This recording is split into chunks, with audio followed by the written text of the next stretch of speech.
이때 3점사? M16도 80년 돼야 M16A2에 3점사가 들어가잖아요. 그렇죠. 이런 얘기하는 게 조금 어색하긴 한데 지금 이제 프랑켄슈타인 만드는 것처럼 그렇죠? 저도 이 총열접기를 열어봤거든요. 깜짝 놀랐죠.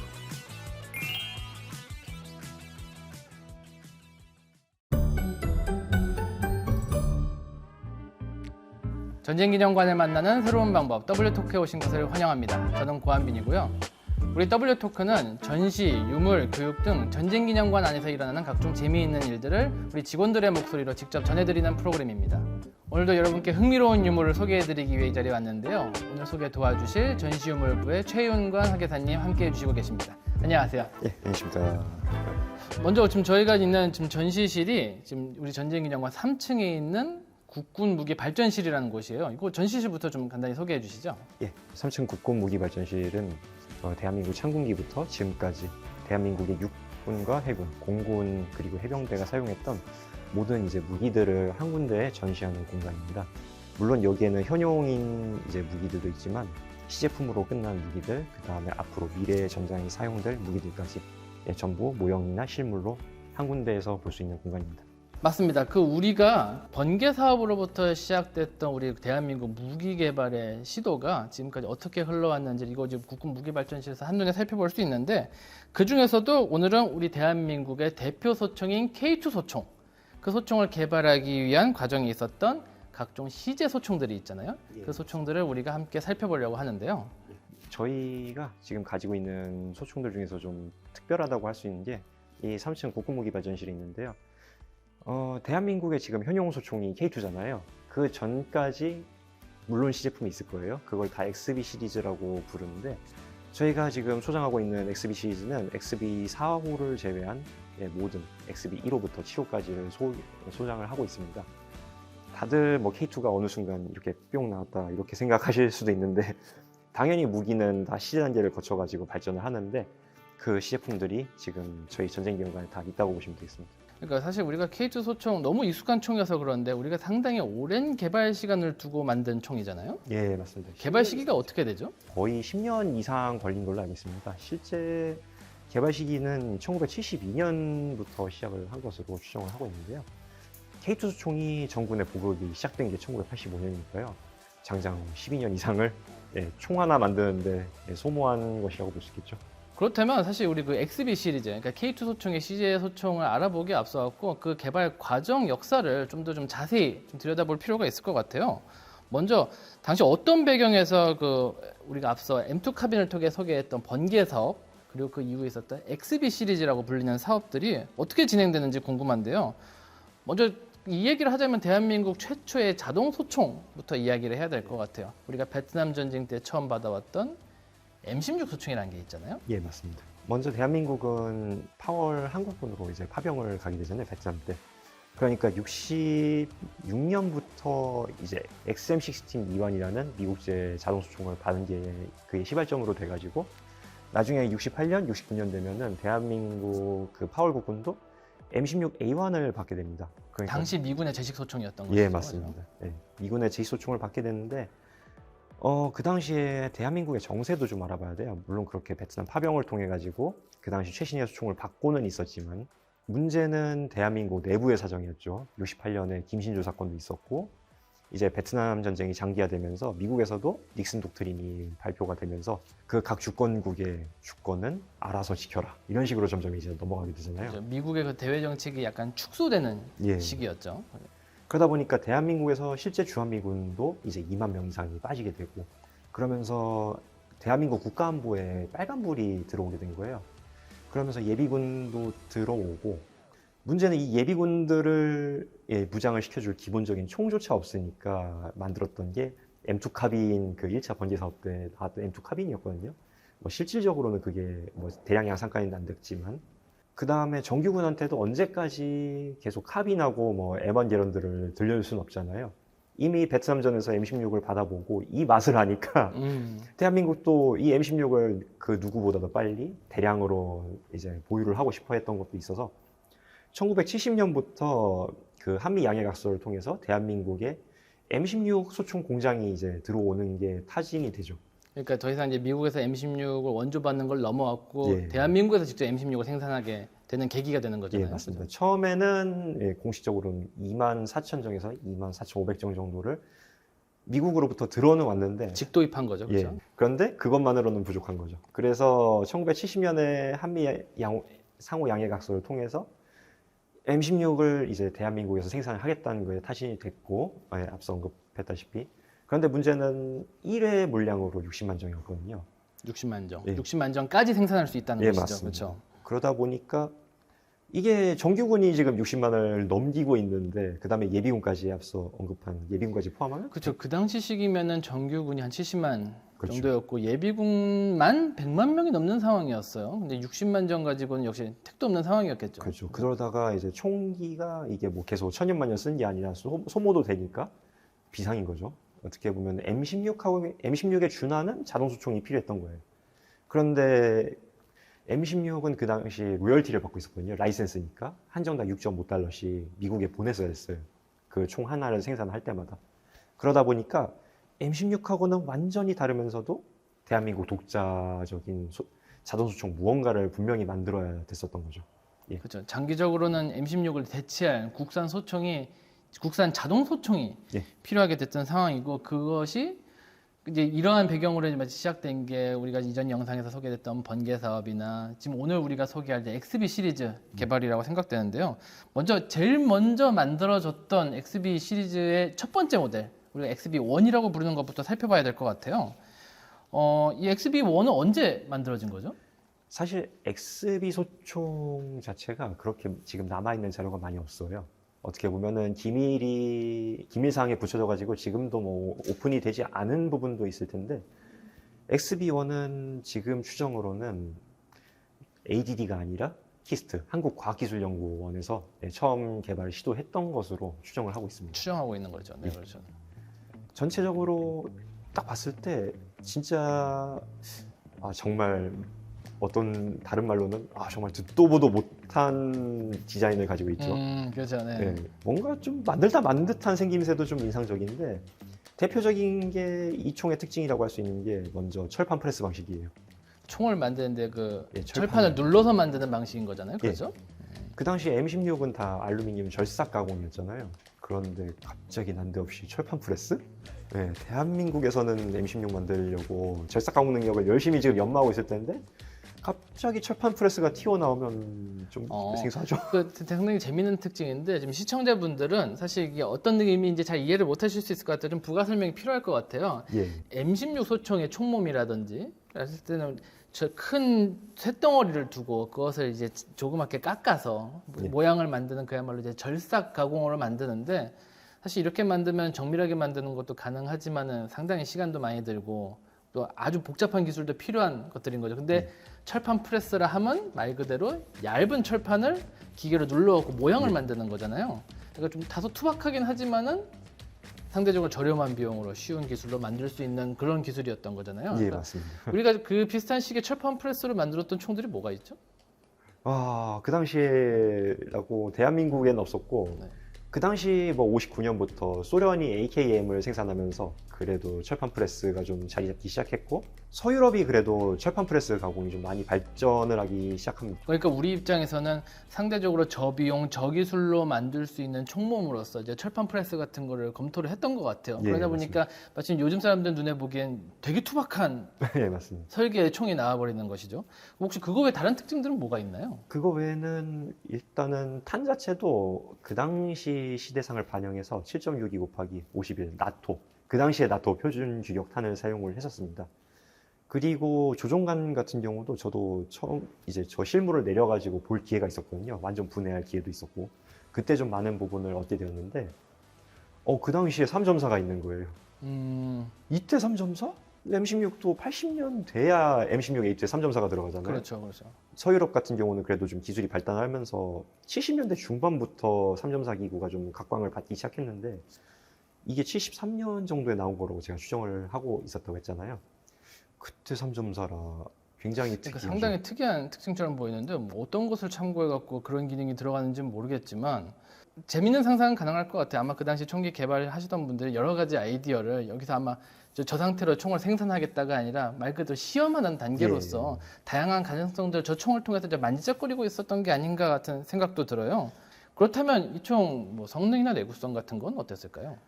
그 부분에서 이제 제가 하고 싶은 말이 많았던 부분입니다. 지금까지 이야기를 보면은 와 정말 뭐 독자적으로 그 당시 당대에 괜찮았던 총들을 좀 다 융합을 하려고 했던 것 같은데 이게 가스 시스템에 문제가 있었거든요.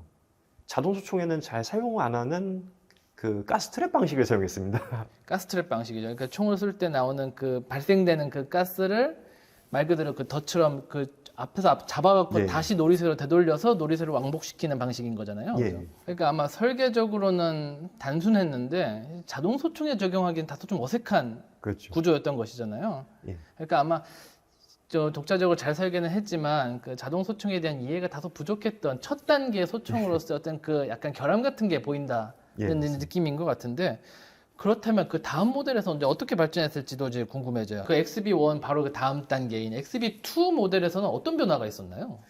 XB2는 일단 개발 주체가 좀 바뀌었습니다.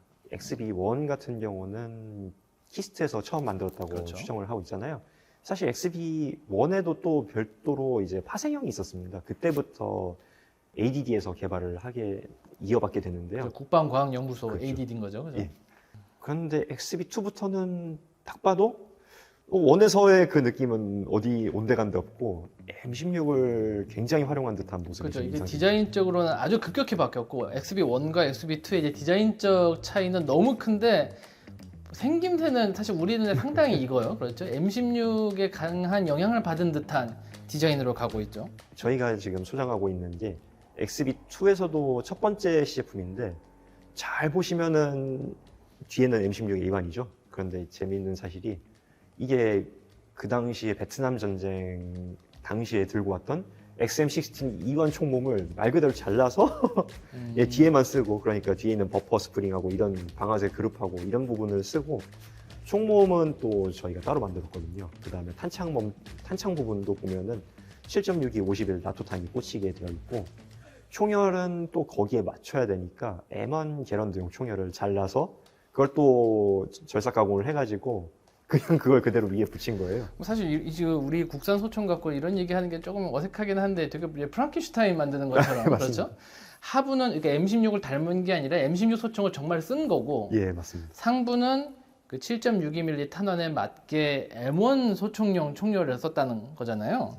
원활한 작동이 보장된 기존 소총들의 부품들을 이렇게 한데 모아서 소총을 개발했다고도 들리는데요. 혹시 그 외에 재밌는 특징들은 없나요?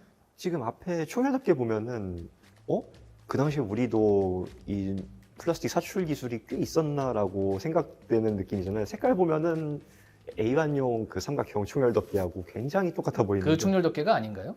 예, 말 그대로 독자로 제작한 총열덮개인데 저도 처음에는 야 플라스틱 사출 기술 그때 있었구나 했는데 최근에 이제 저도 이 총열덮개를 열어봤거든요. 깜짝 놀랐죠. 뭐 어떤 것 때문에 그런 거예요? 아니 나무에다가 라카로 도색을 해놨더라고요. 아, 저게 이제 플라스틱이 아니라 지금 나무라는 거잖아요. 예, 나무에다가 위에 두껍게 라카 도장을 한 겁니다. 아, 이게 아마 그 플라스틱 사출 기술이 아마 적당한 게 없어서 아마 나무로 예. 총열 덮개를 아마 비슷하게 그 흉내를 냈던 특징인 거겠죠? 그죠? 예, 그 당시도 그렇고 지금도 그렇지만 목업을 만들 때 좀 많이 쓰는 재료가 목재이기도 하거든요. 아무래도 가공도 쉽고 저렴하고 그러니까 그죠? 예, 그래서 제가 봤을 때 저 XB2를 과연 실사용을 했을까라는 좀 의문이 듭니다. 지금 알루미늄 총몸에다가 그 철제 블럭으로 가공된 독자 개발한 총몸을 용접을 해서 붙인 흔적이 있거든요. 저 같았으면 이거 게다가 7.62mm라는 강력한 탄인데 그렇죠.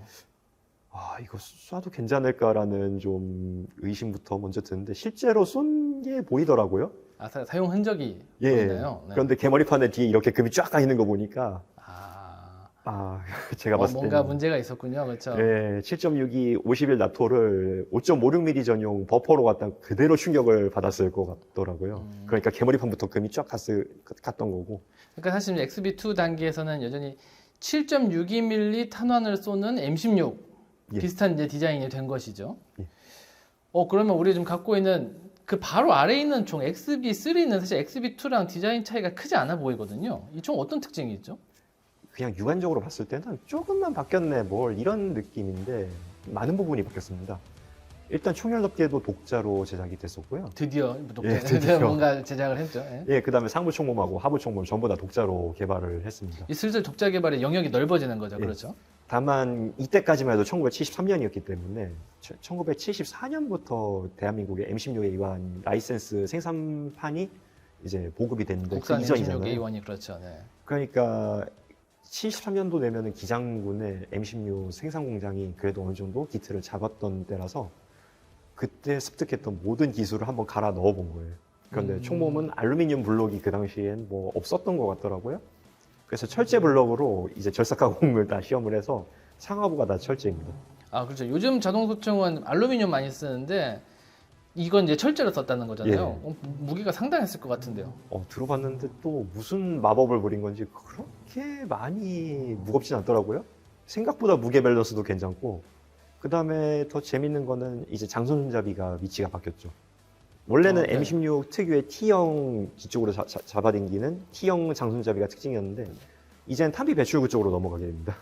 이제 우리한테 익숙한 형태가 예. 되는 것이죠. 그러면 앞선 총들이 대체로 기존 소총들을 재활용해 갖고 만들었다는 거에 비교하면은 XB3 단계에서는 여전히 과거 소총들의 영향력은 보이지만 이제 부품은 전부 다 국산화가 지금 되고 있는 상황으로 좀 이해가 되거든요. 좀 예. 국산 M16 부품이 사용됐다던가 총몸은 이제 드디어 우리 손을 직접 깎아서 만들었다던가 아마 그 당시에 이제 슬슬 작동이 시작되려고 준비하고 있던 우리 M16A1 공장의 어떤 그 기술력과 자원들이 이 소총 개발에 어느 정도 투입된 거 아닌가라는 추측도 해볼 수 있는 것 같은데요. 예, 맞습니다.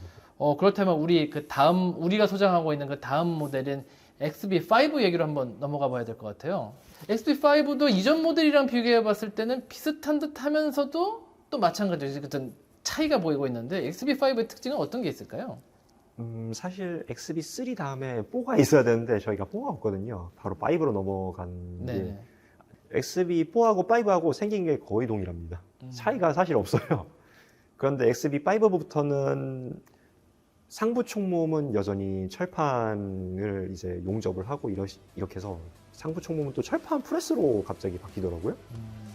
아무래도 무게 문제가 3에 좀 있었긴 있었나 봅니다. 그 다음에 제일 특징이라면은 하부 총몸은 이제 자체적으로 직접 몰드를 떠서 성형을 했는데 이게 알루미늄입니다. 알루미늄이요. 예, 드디어 M16의 알루미늄 캐스팅 공법을 좀 적용을 하려는 시도가 보였던 것이고, 그 다음 외부에 있는 플라스틱 파츠들은 전부 대한민국 독자 개발의 파츠들이 그렇죠. 네. 드디어 들어갑니다.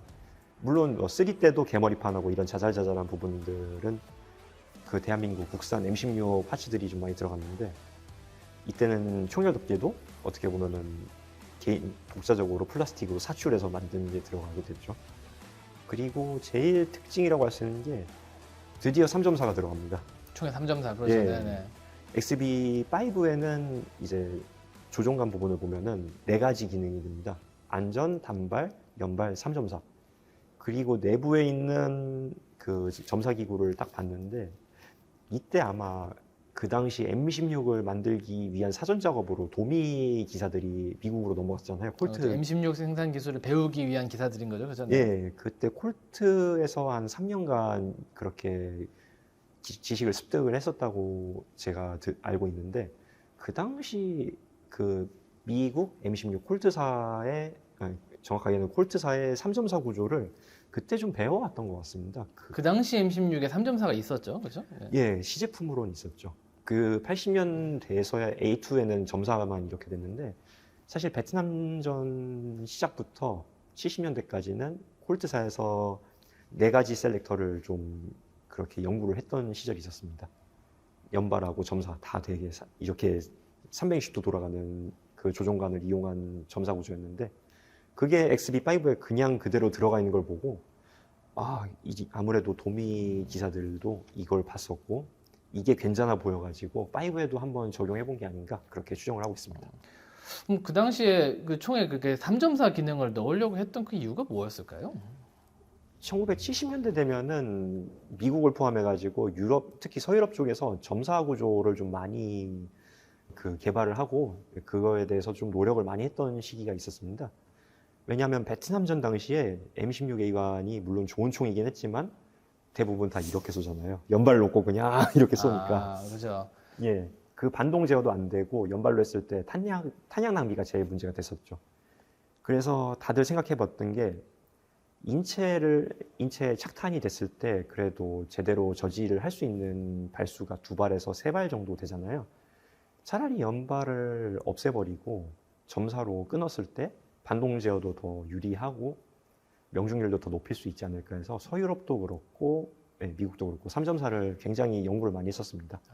그럼 그 전장의 어떤 그 공포에 지배당한 병사들의 탄약 낭비를 함부로 하지 못하도록 연발 대신에 3.4로 그러니까 최소한의 조준 사격이 가능한 연속 사격, 그러니까 3.4로 그 총을 통제하려고 했다는 예. 약간 그런 의미인 거잖아요. 예, 맞습니다. 그래서 우리가 그 다음 모델인 우리가 XB6를 좀 살펴봐야 되는데 사실 제가 제일 궁금한 총이 이거예요. 생긴 게 이전 모델들이랑 비교하면 파격적으로 바뀌었어요. 뭔가 당장 우리 지금 현대 사람들 보기엔 좀 낯익은 컬러감도 좀 보이기 시작하고요. 이거 비슷한 시기에 다양한 총기들의 특징들이 전부 다 이게 녹아있다는 인상이거든요. 어떻게 보세요?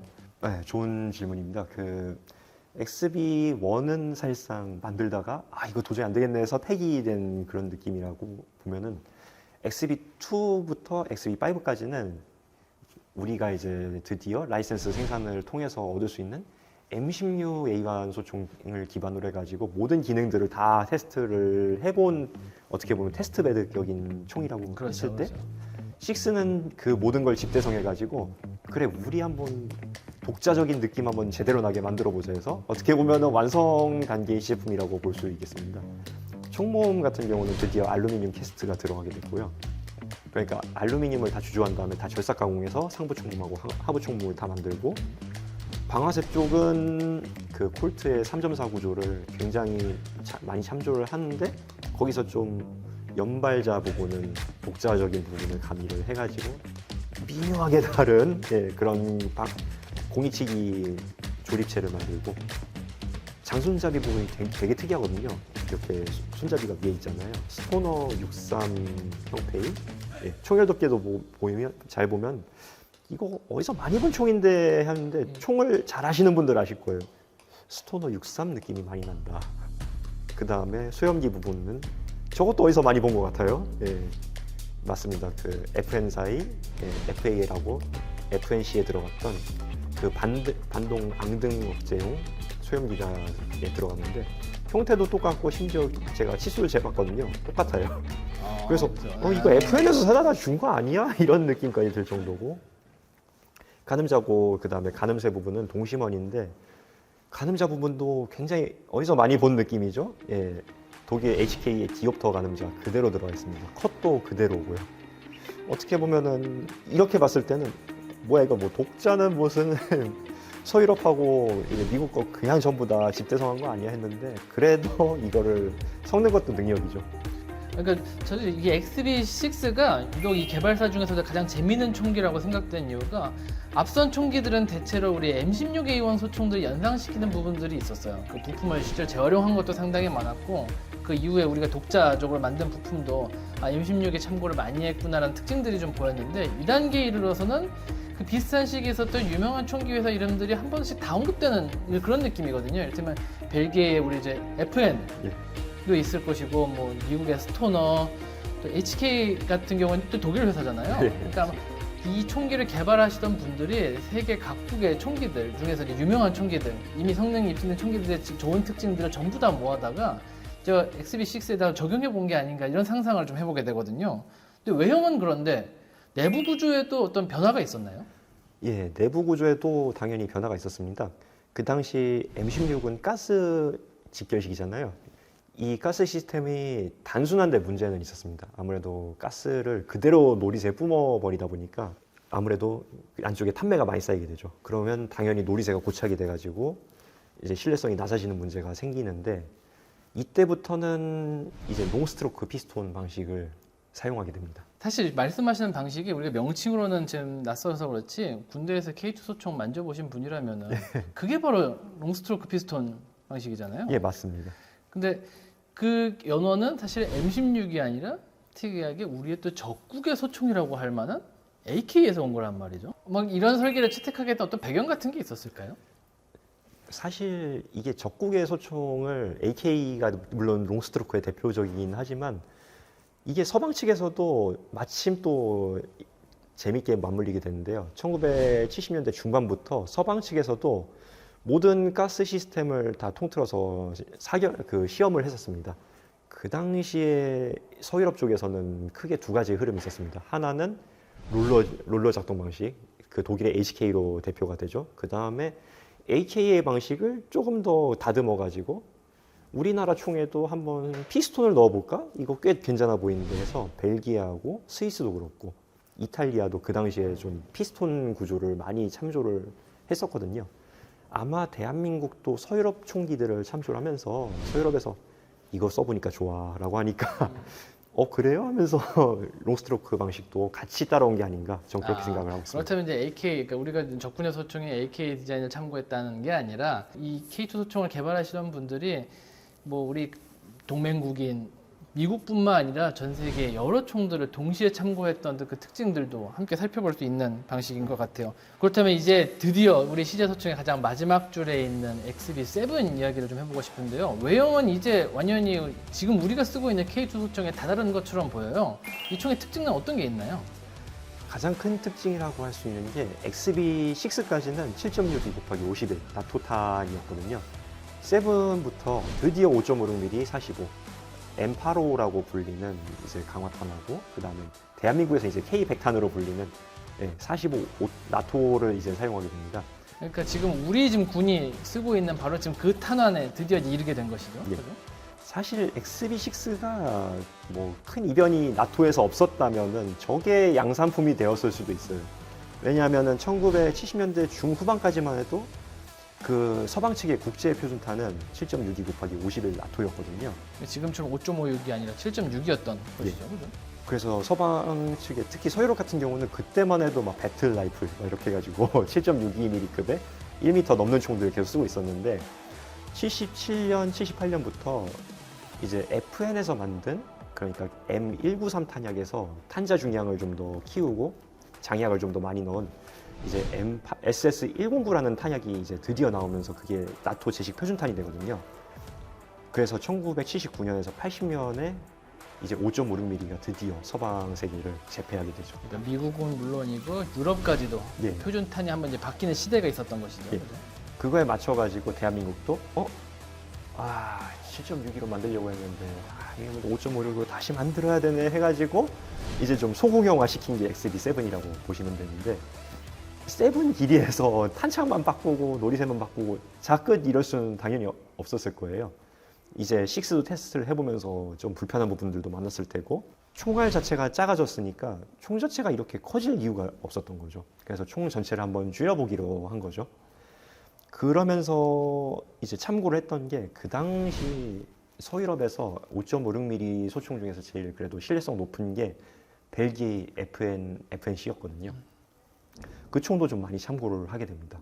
총에 대한 상식이 없는 분도 FNC를 직접 갖다 드리면은 이거 지금 우리가 쓰고 있는 K2랑 되게 닮았네라고 연상시킬 만한 특징이 있는 것 같아요. 그러니까 아마 우리 K2 소총을 완성시키는데 사실 가장 많은 영향을 주었던 거는 M16이 아니라 FN 계열의 소총들이 아니었나 그렇게 생각이 되는데요. 그렇다면 이 총이 드디어 이제 그대로 K2 소총이 되었던 건가요? 그렇진 않습니다. 그렇다면은 당연히 저기서 XK로 이렇게 넘어갔을 텐데 아직까지 XB잖아요. 그렇죠. 82년도, 83년도에 이 시제품을 가지고 육군에서 테스트를 진행을 했어요. 당연히 뭐 5.56mm고 가볍고 결과가 좋겠지 했는데 실제로는 그렇지 않았던 거죠. 어떤 반응들이었던 거죠? 일단은 총을 짧아도 너무 짧게 만들었다. 이 얘기가 나온 거예요. 총이 긴 게 아니라 짧아서 문제라는 건가요? 그 당시 대한민국 평균 체형을 다 재가지고 반영을 했다고 우리가 K2 설명할 때 다 그렇게 얘기하잖아요. 저 때는 950에서 960mm였습니다. 수염기까지 다 포함해서. 그런데 견착을 해보니까 광대뼈가 이렇게 앞으로 들어오는 거죠. 이거 어떻게 된 거죠? 보통 한국 사람들은 뭐 서양 사람들보다 체격이 작아갖고 작은 총을 선호한다 이런 게 보통 상식이었을 것 같은데요.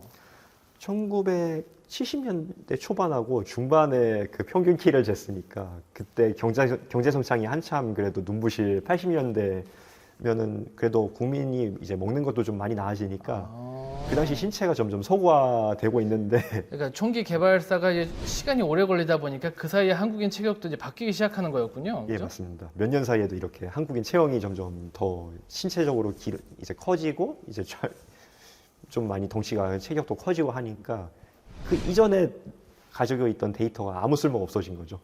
일단 짧다. 그 다음에 총열 덮개 부분이 너무 얇아가지고 몇 번 쏘니까 뜨겁다. 아, 예. 네네. 그 총열에 열을 못 막는 거죠, 총열 예. 덮개가. 그죠? 그러다 보니까 그 부분을 조금 더 개량을 하기 시작한 게 XB7-B형이거든요. XB-7B형부터는 그래도 총열을 조금 늘리고 개머리판 부분도 살짝 미세하게 좀 늘리고 총열 덮개 부분이 지금 현용 K2에 좀 비슷한 약간 좌우가 좀 볼록한 그런 형태로 바뀌게 되죠. 지금까지 말씀 들어보니까 이제 XB7도 여전히 뭐 먼 길이지만 이젠 드디어 이제 K2 소총에 이제 다 다다른 것 같아요. 이제 XB7과 우리 K2 소총의 그 사이 시제품도 있잖아요. 이 명칭이 그러니까 XK2죠. 드디어 이제 명칭이 K2가 나오기 시작하는데 이 XB7과 K2 사이에 있는 이 XK2의 특징은 또 뭐가 있나요? XB7하고 가장 뭐 큰 특징이라고 하면은 전체적인 길이가 20mm가 다시 늘어나서 지금의 970mm가 됐던 것도 82년, 83년에 이 총 작아요 했던 거 당연히 반영해가지고 늘렸어야 됐고 가늠쇠 부분도 XB7 같은 경우 다분했을 때는 부속 8개씩 나오고 이랬는데 지금은 그냥 고정형 가늠쇠잖아요. 그렇죠. 네. 대신에 가늠자 부분을 좀 더 단순하게 해서 가늠자 부분에서 상하좌우 다 움직이게끔 만들고 그 다음에 XB7에서는 광학 장비 장착을 염두는 안 했어요. 아무래도 그 당시에도 뭐 야간 투시형이나 이런 거 장착할 것도 염두를 해야 되는데라고 해서 XB7에서는 조금 그 부분이 빈약했는데 SK2부터는 그래도 이렇게 나사를 풀러가지고 그 위에다가 마운트를 달아서 이제 트라이럭스 같은 광학 장비를 달 수 있게끔 만들고 그 외에도 뭐 절삭할 수 있는 부분들을 정말 형태를 단순하게 해서 그래도 생산성을 늘리는 것에 좀 중점을 뒀는데 여기서 좀 청천벽력 같은 이야기가 다시 나오게 되죠. 이제 뭐 국방부에서 우리 이제 기계화 보병 슬슬 되고 있는데 개머리판 안 접히면 되게 불편해. 개머리판 접게 해줘. 이렇게 얘기를 한 거예요. 아, 또 이제 그 유명한 이제 접이식 개머리판의 이야기가 이때서야 나오게 네. 되는 거군요. 저도 보면서 K2 개머리판 접히는 게 언제 나오지 싶었는데 이게 정말 가장 막바지에 추가된 특징이었군요. 예, 83년쯤에 추가가 된 걸로 알고 있는데 사실 그 이전에 XB 시리즈에서도 개머리판 접히는 거를 테스트를 한 적이 있었어요. 왜냐하면은 그 사이에 K1이 이제 나오기 시작할 때였으니까. K1 기관단총이요, 그잖아요. 예, 이제 K2도 개머리판 접을 수 있을 텐데라고 분명히 생각은 했을 거예요. 구조상으로도 뒤에 뭐 M16처럼 완충기가 들어가는 구조는 아니었으니까요. 분명히 이렇게 테스트를 하고 있었는데 마침 국방부에서 개머리판 접어 이러니까 접으라면 접어야죠, 그렇죠? 예, 그렇죠. 그런데 이미 뭐 그 당시엔 대우정밀에서 인수를 했었죠. 대우정밀에서 알았어. 그래서 이미 맞는 게 있으니까 자자하면서 이제 냈는데 국방부가 만족을 안 했던 거죠. 개머리판 딱 보니까 지금 SK2 개머리판 보면 스켈레톤 개머리판이라고 해서 뼈대만 있는 개머리판인 거죠. 쇠봉으로 만든 거죠. 예, 저게 알루미늄 봉이거든요. 저것도 재밌게도 FN, FNC 접이식 개머리판하고 똑같이 그렇죠, 생겼어요. 맞아요. 네네네. 저 치수 재봤는데 저도 FNC 있어가지고 똑같아요. 와, 보면 볼수록 이거 그러니까 저 스켈레톤 개머리판도 일단 제가 봤을 땐 일단 성능은 모르겠지만 상당히 멋있어 보이거든요. 그래서 저대로 채택됐어도 상당히 잘생긴 총이 되었을 것 같은데 저건 왜 채택이 안 됐죠? 물론 놀라운 게 저 스켈레톤 개머리판이 지금 개머리판보다 더 튼튼하다고 해요. 접이 오, 힌지 부분도 네네. 그렇고 굉장히 튼튼하다고 하는데 역시나 국방부 하면은 생각나는 게 혹시 뭐가 있으신가요? 혹시 이제 단가입니까? 이거 개머리판 가격 보고 야 이거 60만 전, 70만 전 찍어서 100만 전 찍어야 되는데 이거 감당돼? 하면서 이거 뭐 플라스틱으로 못 만들어 하니까 또 대우정밀에서 알았어요. 이것까지 안 하려고 했는데 대신 부러져도 몰라요 하면서 강화 플라스틱으로 해서 또 K2 개머리판 지금 현용의 그 붕어빵 개머리판이라고도 보통 별명을 그렇죠. 많이 이게 그 생선 꼬리처럼 생긴 예. 개머리판인 거죠. 그죠? 예, 그렇게 그것도 SK2 막바지에 이제 나오게 된 겁니다. 그런데 그 개머리판 특징이 군대에서 좀 유심하게 보면은 좌우에 이렇게 접합선 있는 게 보일 거예요. 좀 지저분하게. 제가 알기로 그거 초음파로 좌우를 접합해가지고 안에 볼트나 이런 거 미리 넣어놓고 초음파로 접합한 건데 아, 초음파요? 예. 그래서 강도는 좀 떨어졌죠. 실제로 열받아서 막 콘크리트 바닥에 이렇게 하면은 깨지거든요. 이 각계전투 때 많이 깨지는 거 많이 봤는데 개인적으로도 좀 아쉽습니다. 저는 스켈레톤 개머리판 저게 또 고정성도 좋았거든요. 굉장히 튼튼했는데 그 군 생활할 때 K2 써보면서 제일 좀 짜증났던 부분이 힌지가 이제 슬슬 마모가 되기 시작하면 얘가 이렇게 따각 아, 그렇죠. 이게 뭐 그런 총 많았죠. 이게 개머리판이 이게 접었는데 개머리판이 총에 안 붙어 있고 네. 이게 덜렁덜렁 노는 총들 많았죠. 그런 총들. 네, 또 개머리판 안이 비어가지고 울림통이 돼가지고 특히 이제 때렸을 때 소리가 더 많이 이렇게 들렸는데 북처럼 되는 거죠, 그렇죠? 예, 저 스켈레톤 개머리판 뒤에는 고무거든요. 또 지금 봐도 아쉽습니다. 아, 뭐 어쨌든 저 스켈레톤 개머리판이 나빠서 채택을 안 한 게 아니라 아마 성능은 좋았지만은 비싸서 채택이 안 되는 저런 총들의 특징도 있었다. 이게 아무래도 대량 생산을 해야 되다 보니까 100% 좋은 총이면 좋겠지만 이 총을 수십만 정씩 찍어내도 국방 예산에 부담을 주지 않을 총, 이게 사실 훨씬 더 중요한 특징처럼 느껴지기도 하거든요. 그런 선택의 과정들도 우리 XK2의 개발 과정에서 어느 정도 좀 엿볼 수 있는 특징이라고 생각이 돼요.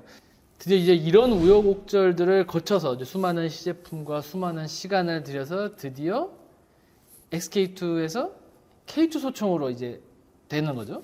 그 시기가 대충 언제쯤이었죠? 84년에 XK2가 전투적합 판정을 받아서 이제 85년 1월로 제가 알고 있어요. 그때 드디어 이제 X가 빠지는 이제 K2가 시험을 의미한 X가 빠지고 예, 85년부터 전방 사단을 위주로 이제 그다음에 해안 초소 그쪽을 위주로 이제 보급이 시작돼서 2001년까지 보급이 다 완료가 됐던 걸로 알고 있습니다. M16A1을 이제 밀어내고 예. K2 소총이 이제 주력 소총이 되는 것이죠. 예, 물론 그 과정에서도 뭐 한 번 더 이렇게 PIP 사업이라고 1998년에 또 총몸을 다시 한번 개량하고 이렇게 크고 작은 개량들이 이루어져서 지금의 K2 C1까지 이어지는 어떻게 보면은 대한민국 제시소총이 무언가요? 라고 했을 때 당당하게 얘기할 수 있는 K2의 이제 시작이 된 거죠. 뭐 사실 뭐 지금이야 이제 우리한테 워낙 익숙한 소총이기도 하고 뭐 진짜 제식에 채택된 지는 상당히 오랜 세월이 지났잖아요. 이제 그야말로 40년이 되었는데 그래서 뭐 K2 소총 뭐 이거 대단한 소총이야라고 이렇게 말하시는 분들도 가끔씩 계실 것 같아요. 하지만 뭐 개발 과정 살펴봤을 때 우리 당대에 절대 빠지지 않는 총이었고 또 사실 지금 봐서도 그 우리가 5.56mm 소총의 주류가 된 이 세계에서 K2 소총의 전투 성능만큼은 아직까지도 여전히 굉장히 의미 있는 어떤 모습들을 보여주고 있다고 생각하거든요. 뭐 개인적으로도 오랫동안 이게 총기의 확장성, 그러니까 뭐 미군 소총 같은 뭐 이제 액세서리 부착이 어렵다든지 그런 불만들은 끊임없이 있어왔지만 그것마저도 최근에 개량을 통해서 극복되고 있다는 생각이 들어요. 그러니까 뭐 40년 전 총이지만 여전히 부족함이 없는 총이라고 아마 평가할 수 있을 것 같은데요.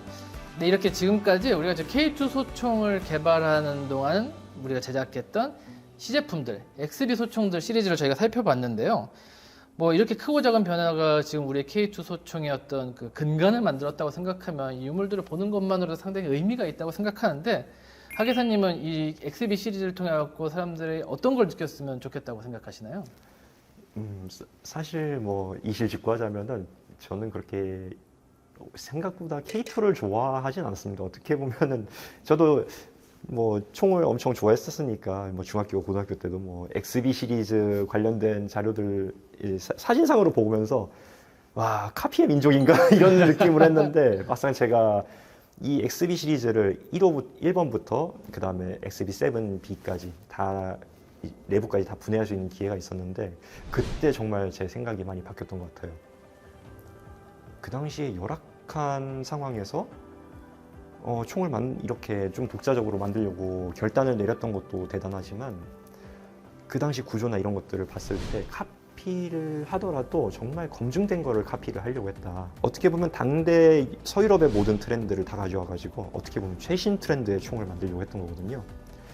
동방의 작은 나라에서 그 당시에 서유럽도 좀 보고하는 최신의 트렌드로 굉장히 발맞춰서 그대로 넘어가서 시제품부터 시작해서 양산품까지 그렇게 냈다는 거는 정말 어지간한 집념하고 노력 아니면 어렵다고 생각했거든요. 그런 끈질긴 집념과 노력이 지금의 K방산을 있게 해준 거고, 사실 지금도 그렇지만 생각보다 전 세계에서 제식소총을 독자적으로 생산해서 만드는 나라가 많이 없다는 거 아실 거예요.